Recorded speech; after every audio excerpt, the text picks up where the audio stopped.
नमस्कार बंधु मैंने आज बहुत समय हो गला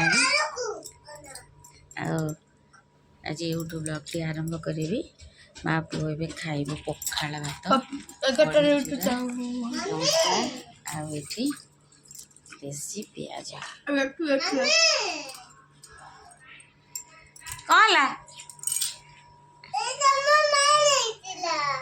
भल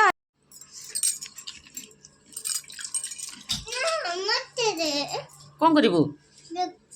कौन देखू हे देखुनु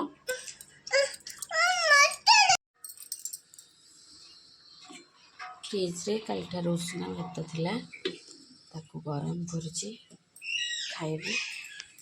आलू एठी छड़े की रखी सिखाई थी टमाटो कैप्सिकम सॉस देगी करी खाइबे एपटे आज डालमा है शाग भजा सुखला भजा अर भात आलू भर्ता ये सब है तो मत आज अर भात खाया भल लगुनि से उषुना भात गरम कर खाइबे सागे आलू भाजी खाइबे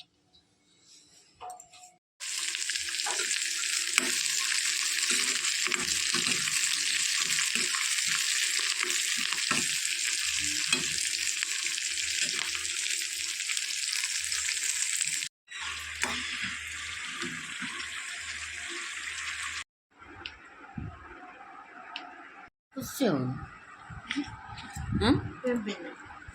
हबन ताल तुम हबन के के हबन तो हबन न हो खा